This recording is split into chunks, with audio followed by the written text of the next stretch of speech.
Gostaria aqui de apresentar um pequeno artigo que preparei para esta semana de estudo, Semana Franciscana, titulado Fé e Tradição na Ordem dos Frades Menores Capuchinhos. Mais do que apresentar o conteúdo do artigo, eu gostaria de apresentar o artigo que está dividido em 3 partes. A fé das origens, e portanto retomando a figura de São Francisco de Assis como homem de fé, a fé no mundo atual e, por último, uma terceira parte, como propor um caminho de fé diante da atual situação, considerando a memória do passado. Geralmente, nas nossas paróquias, quando se propõe um caminho de evangelização, nós pensamos os instrumentos, os projetos e aquilo que vamos fazer. Mas nem sempre consideramos se de fato as pessoas que queremos evangelizar são pessoas que creem. No passado, a fé era um dado pressuposto, era um pressuposto fundamental. As pessoas acreditavam em Deus. Hoje já não é mais assim. Essa realidade que podemos encontrar em uma paróquia, no campo pastoral, é possível encontrá-la também na pastoral vocacional, aqueles que desejam se tornarem frades. Às vezes criamos projetos e belos projetos, mas nem sempre levamos em consideração que aqueles que querem ser frade, se todos de fato são pessoas de fé, se a fé de fato é um pressuposto, ou é ainda algo a ser comunicado ou recebido da parte do homem. Por isso, é necessário mais do que pensar em elaborar programas formativos para a pastoral vocacional, é verificar se de fato as pessoas que nos conhecem através das redes sociais têm uma vida de fé autêntica ou desejam fazer um caminho de fé. Para isso, nós capuchinhos, para propor um caminho de fé que nada mais significa que uma configuração, um deixar-se formar por Cristo, um configurar-se a Jesus Cristo, é preciso fazer um caminho em direção ao passado, e nesse passado encontramos a figura de São Francisco de Assis como homem de fé. Francisco tem uma fé nitidamente trinitária. É muito visível nos seus escritos, de modo especial na Regra Ambulada, que Francisco professa uma fé em Deus que é Pai, Filho e Espírito Santo. Não foi um homem que escreveu tantas coisas, mas o pouco que escreveu, e aquilo que de teologia encontramos na figura deste homem, é verdadeiramente trinitário. Nós sabemos e conhecemos bem que toda a teologia franciscana se centra na encarnação do Verbo. E sabemos que São Francisco foi aquele que primeiro pensou e elaborou um presépio. É fato que a encarnação do Verbo é o centro da teologia franciscana, mas uma encarnação que é fruto de um envio do Pai mediante a ação do Espírito Santo. Essa fé trinitária que nós encontramos em Francisco, ela também é uma fé eclesial. Nós conhecemos pelo Testamento e pela regra ambulada e por outros escritos de São Francisco, o cuidado que ele tinha para com a palavra de Deus. O cuidado que ele tinha para com os teólogos, a preocupação, o respeito, a admiração e quase devoção para com aqueles que se ocupam diretamente das Sagradas Escrituras. E na regra ambulada pede que nenhum frade pregue em diocese sem autorização do bispo, todo o respeito que tinha para com o bispo. Então a fé de Francisco é uma fé trinitária e uma fé eclesial. No Testamento, Francisco diz que o Senhor me deu e dá tanta fé nos sacerdotes, e depois diz tanta fé na Eucaristia, no corpo de Cristo. É uma fé também sacramental. Mas considerando todo o movimento franciscano e a obediência que Francisco promete, não somente ele, mas todos os seus filhos ao Sumo Pontífice, nós podemos dizer que esta fé também é uma fé católica. Portanto, a fé que motiva aquele homem, que faz com que ele mude radicalmente de vida, é uma fé que é trinitária, católica, eclesial e sacramental. É essa a estrutura que nós encontramos da fé franciscana já ali no início com Francisco de Assis. Para cultivar esta fé, Francisco sugere, apresenta a vida de oração. A oração não é para Francisco, né, uma questão. A oração para Francisco é a alma de toda a espiritualidade. E a fé para ele não é uma teoria, é um encontro concreto com uma pessoa, o Verbo encarnado. Essa é a estrutura da fé de Francisco, mas é a estrutura da fé franciscana, da fé de todos aqueles que vivem o carisma da vida franciscana. A fé nasce e se nutre deste encontro pessoal, concreto, autêntico com o Verbo encarnado, com Deus, seja através da escuta da palavra, seja da Eucaristia. Hoje nós vivemos em um contexto onde a fé, que no passado era um dado ou um pressuposto fundamental, hoje se tornou uma realidade quase que do mundo privado, quase eu diria de fora interno.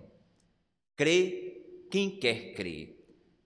E muitos daqueles que nos procuram e nos encontram através dos meios sociais ainda não fizeram um caminho de fé autêntico. Sobretudo porque a fé no mundo de hoje, e aí precisa considerar todas as discussões teológicas, com o Papa João Paulo II, com a carta encíclica sobre a fé e razão, mas também com o Papa Bento XVI, no famoso discurso de Ratisbona, toda esse embate, ou essa discussão, esse diálogo entre fé e razão, nós vivemos numa cultura que, considerando tudo isso, nós verificamos de modo muito nítido que a ciência pretendeu o lugar da religião e a fé ficou como algo deixado de lado, reservado àqueles que querem ou não acreditar em Cristo. Com isso, nós verificamos hoje uma cultura verdadeiramente secular. Esse secularismo, ele passou os muros da igreja, e basta pensar, por exemplo, a própria liturgia, a tentativa da secularização da música sacra, ou até da banalização de algumas coisas que nós temos como sacro dentro da igreja. Diante desse secularismo ou desta fé reservada ao mundo do privado, nós encontramos pessoas e grupos que querem fazer uma experiência de fé muito mais uma experiência sentimental do que verdadeiramente um caminho de configuração a Cristo. E aí falamos de um certo affectus fidei, um sentimento da fé. E quantas pessoas procuram e até se agregam a grupos ou procuram celebrações para viver esta experiência afetiva da fé, que a princípio, eu diria, não é errado a princípio, mas não podemos reduzir a fé somente a uma experiência quase que de natureza psicológica. E para isso a gente verifica cada vez mais as chamadas criatividades litúrgicas, para atrair, para encher as igrejas, mas quase sempre oferecendo paliativos e não propriamente um caminho de vida cristã, de uma fé autêntica que passa pelo caminho da cruz. Parece que aqui nós estamos diante de duas opções: criar estratégias sofisticadas para atrair pessoas, projetos para convencer o outro, ou então propor um testemunho capaz de convencer e de dizer, sem muitas palavras, o que significa acreditar no Filho de Deus. Diante desse contexto atual, é preciso olhar para trás, fazer memória da nossa tradição e, sobretudo, a nós capuchinhos, para identificar como a fé, na prática, foi vivida ao longo da tradição. Já na bula Religionis Helus, que é a primeira bula que autoriza a Ordem dos Capuchinhos, em 3 de julho, fizemos aniversário recentemente, de 1528, esta bula já apresenta alguns elementos da nossa tradição diante dos quais podemos identificar aquela opção ou aquela adesão de fé dos primeiros frades, uma adesão radical, clara e nítida, verdadeira. E nesta bula nós encontramos, dentre as coisas que da nossa tradição, como testemunho de fé, por exemplo, a vida eremítica. Nós, capuchinhos, desde a bula que reconhece a ordem até o nosso dia, essa dimensão contemplativa da vida silenciosa, da vida eremítica, sempre fez parte da nossa tradição. É um valor, ou é uma tradição, ou algo da nossa tradição que é inerente à nossa espiritualidade e à nossa vida. Depois, a prática das virtudes, a vida de oração. Nós celebramos no 8º CPO, que era sobre a graça de trabalhar. Tem um número que diz que o primeiro trabalho do frade capuchinho é a oração. E depois o silêncio. Então, oração, silêncio, vida eremítica, o cultivo das virtudes é um patrimônio que já se encontra nesta bula que autoriza a Ordem dos Capuchinhos, Religione Zelos, e ali nós já temos de modo claro e até sistemático valores que vão formando aquilo que é a ordem. Em 1529, portanto, um ano depois, nós encontramos as ordenações de Albatina, que alguns insistem em chamar de constituições, quando na realidade são ordenações, não propriamente constituições, mas normas que regem a vida da ordem. E é interessante que estas ordenações se ocupam, em primeiro lugar, da vida espiritual dos frades, não da pastoral, não da assistência aos pobres, não daquilo que fazemos de modo extraconventual, mas da vida interna, da vida fraterna, da vida espiritual de cada frade. E aqui aparece na nossa tradição a devoção a Nossa Senhora, a vida silenciosa, a clausura, o eremitério, a leitura das Sagradas Escrituras, que embora o texto não diga explicitamente que era feito nos refeitórios, mas deixa claro que o ambiente onde se era proposto a ler as Sagradas Escrituras aos frades era o refeitório, como ainda hoje nós fazemos todos os dias nos nossos refeitórios. Em 1536, nós encontramos as primeiras constituições propriamente ditas de Santa Eufêmia, que são aquelas que vão durante muitos anos reger a vida da ordem, que tem influência em todas as outras constituições posteriores. E aqui já aparece de modo nítido a leitura da regra nas sextas-feiras, coisa que nós continuamos a fazer ainda hoje. Depois a reverência ao sacerdócio ou ao sacerdote, coisa que nós encontramos lá no Testamento. A vida eremítica, se aconselha de que em cada fraternidade se tenha uma cela ou uma construção ali ao lado, onde os frades ou algum frade queira viver a vida eremítica. Então nós vamos verificando que ao longo da tradição a vida eremítica é parte, a vida de silêncio, a vida retirada faz parte da nossa essência, do nosso carisma. Depois o cuidado fraterno com os frades, retomando a regra ambulada, que diz que um frade deve amar o outro muito mais que uma mãe amando o seu próprio filho. Depois a proibição de entrar em mosteiros. Depois a clausura, o respeito pela clausura. Era tão sério que um frade, para entrar na cela do outro, teria que ter a permissão explícita do guardião da fraternidade. Depois, o decoro litúrgico, a vida de oração, com o único intuito, favorecer a intimidade com Deus. Aí o silêncio era dado como um pressuposto fundamental. Essas tradições, ou estes elementos da nossa tradição tão importante, nós corremos o risco de perder na cultura ou no mundo de hoje. Por isso, a última parte desse artigo eu trato da tradição vivida como memória, portanto, como lembrança, mas também em ato. Fazer memória para trazer para o hoje essas tradições ou elementos da nossa tradição, que às vezes nós julgamos não mais importantes, mas que são fundamentais, para propor ao mundo, aos jovens, aqueles que nos procuram, ou que nos conhecem, ou que desejam ser capuchinho, propor um autêntico caminho de fé como configuração a Cristo, nas pegadas de Francisco ou no carisma franciscano. Nós, capuchinhos da província do Maranhão para Amaparicuba, província Nossa Senhora do Carmo, que somos de herança lombarda, dos frades da Lombardia, de Milão, conservamos, graças a Deus, muito desses valores.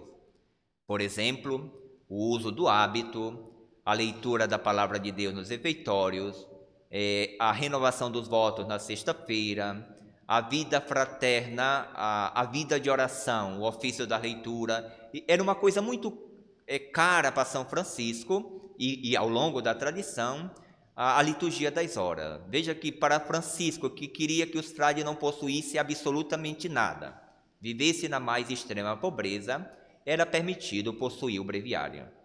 E um breviário naquela época era algo muito caro em termos financeiros, era muito custoso, era muito caro fazer, constituir e ter um breviário. No entanto, os frades deveriam ter o breviário, que era algo muito valioso também do ponto de vista econômico, mas para que pudessem rezar e acompanhar por fidelidade a oração da igreja. Então, muito desses valores do passado nós conservamos. Eu acredito que estes valores que conservamos, precisamos estar atentos para não perdê-los. Exemplo, ir à capela com sacro hábito, rezar, ou entrar ou estar em ambientes fraternos, decentemente vestido, seja o refeitório, seja a capela, seja em outros ambientes da fraternidade, o decoro com a liturgia, não se celebrar a missa de sandálias havaianas ou com o hábito, mas com a túnica, ou seja, tudo isso tem uma finalidade precisa, nos aproximar, fortificar, alimentar essa intimidade nossa com Deus. E claro que cultivando essa intimidade com Deus, se cultiva a vida de santidade, que é o objetivo primeiro e último daquele que se consagra a Deus através do carisma, através da nossa ordem capuchinha. Então, é mais ou menos isto o artigo. Eu não apresentei o conteúdo do artigo, é apenas uma introdução para que o leitor desperte o interesse, a curiosidade e possa depois, com o texto em mão, estudá-lo e aprofundar esses temas que eu julgo não ultrapassados, não do passado, não apenas uma memória, mas elementos fundamentais da nossa tradição que precisam ser resgatados e vivido com toda a convicção, com todo amor, com todo o fervor, e também propor àqueles que querem viver a fé em Cristo através do nosso carisma e da belíssima vida e do belíssimo testemunho da nossa congregação, da nossa ordem. Nós temos uma galeria de santos na ordem, de grandes santos na ordem de Francisco, Santo Antônio, Padre Pio, São Leopoldo e tantos outros, que souberam verdadeiramente encarnar na vida o carisma franciscano, que viveram a fé com toda a radicalidade, e são estes que para nós continuam como teologia vivida e que nós, nos espelhando nele, vivendo a nossa fé com autenticidade, podemos então oferecer e propor àqueles que desejam viver a nossa vida um caminho de verdadeira configuração a Cristo, um caminho de fé autêntica, salvando a nossa tradição, resgatando elementos da nossa tradição e fazendo esse caminho de configuração a Cristo. A todos, paz e bem.